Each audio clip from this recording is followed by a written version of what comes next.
Thank you. Thank you, Brother Ezra. Thank you, American patriots all.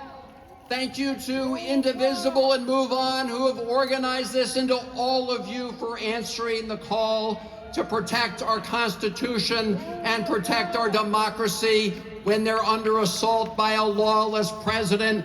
Are we going to make sure that we overcome? Yes! Are we going to make sure that we, the people, prevail? Yes! You bet we are. That is why all of you are here. And one of the most lawless, one of the most obscene examples of this administration's abuse against the people of this country is what's happening at the Department of Homeland Security and ICE. They lie. They have no respect for the truth. They send mass people out into neighborhoods all over the country. These are people like Kristi Noem, directed by people like Stephen Miller, people like J.D. Vance, who was lying through his teeth the other day, and of course headed by the liar-in-chief, the lawbreaker-in-chief, Donald Trump.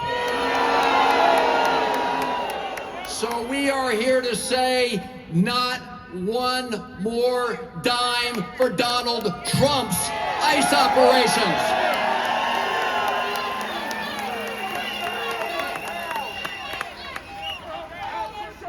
They break the law. They lie about it.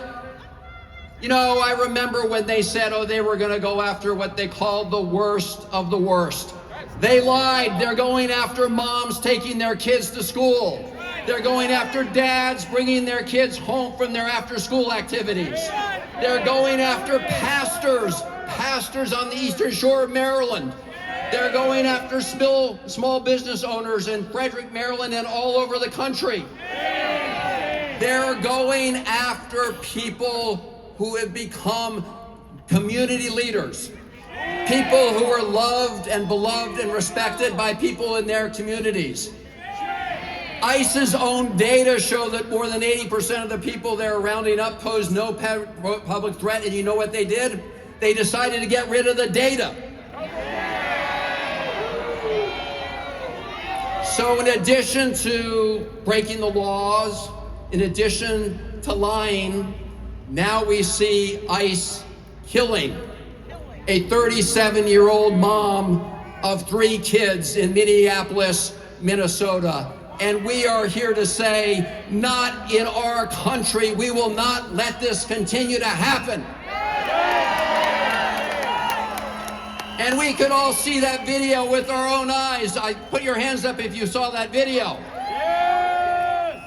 We could see exactly what happened with our own eyes.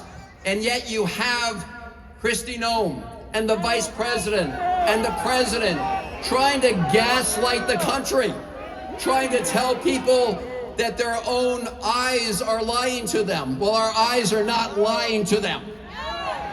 What happened was inexcusable, and they need to stop lying about it, and we need to make sure that there's an independent investigation by the state of Minnesota.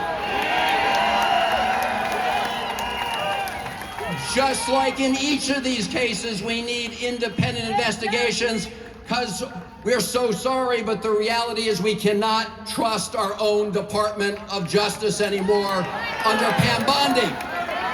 So we're in a hell of a situation. That's why it's important that you're all here, and it's important why you have independent investigations. I can give you an example from my state of Maryland. A few weeks ago on Christmas Eve, there was a vehicle ramming and a shooting. And ICE and the DHS put out their own version of events. Well, then the Anne Arundel County Police conducted their own investigation. And surprise, surprise, it turned out that DHS lied through their teeth, and they had to reverse that statement because of the independent investigation.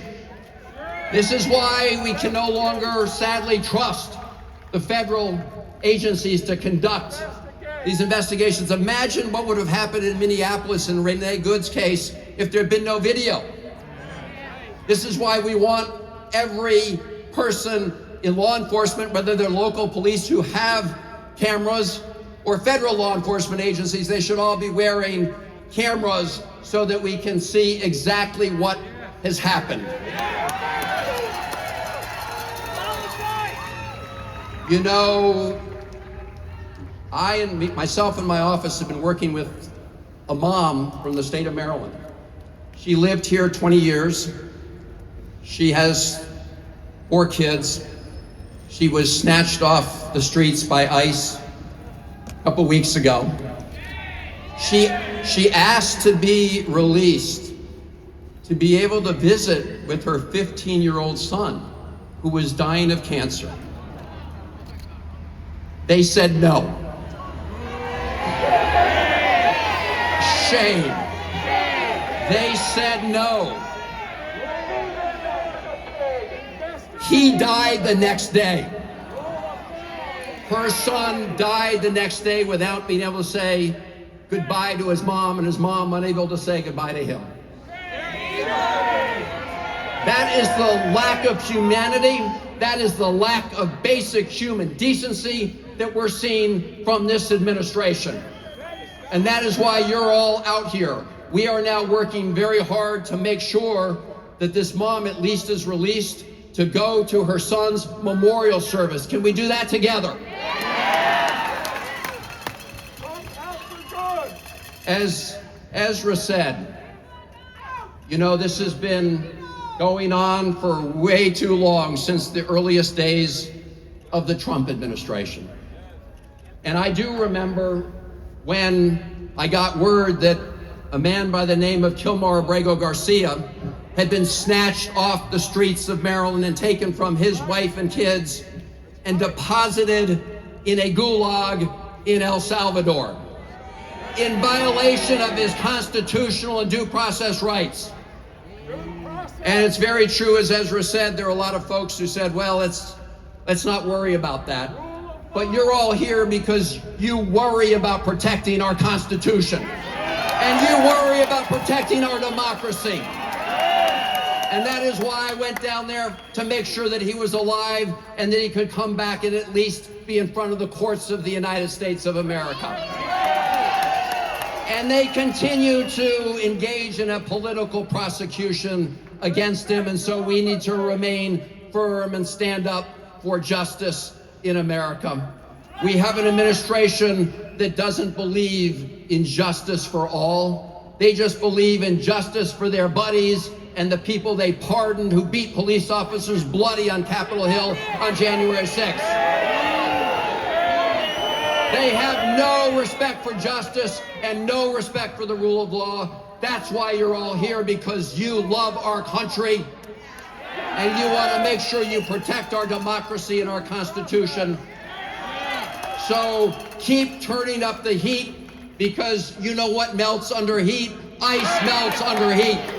So no more funding for the Trump administration's lawless ICE operation. Are you with me? Are we in this together? Thank you, Patriots all.